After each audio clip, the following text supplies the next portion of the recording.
Harper's asking here, what can a player do to impress the coach, and what does it take to be placed on the first line? Yeah, I think too much emphasis is on what line you're on because often it's, um, and I'll just talk about my team right now, the Edmonton Oilers, is not necessarily all the best players on the top line. My second best players on the second line, and works down.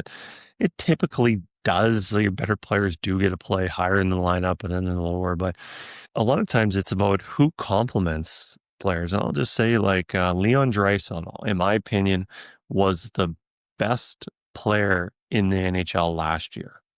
All right. He was the best player. He had the most goals, and the Hart Trophy is awarded to the player that's most valuable. And they gave it to somebody else, a goaltender who had an extremely incredible season. But I believe Leon didn't get it because he had an injury and missed like 10 or 15 games at the end of the season. But in my opinion, he should have won that trophy. But when I was constructing the lineup and who often to play him with, we had a player, Colson, and he wasn't one of our best players, but he was really good and he complemented Leon.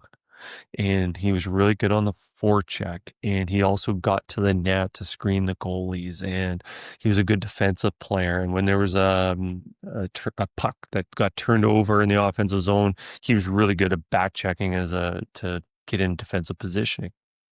So yes, you might be on the first line, but your coach isn't thinking, "Oh, I'm putting my three best players together." It might be, yeah, your best players, or one of your best players, or two of your best players might be on that line, but you might bring something that helps those other two.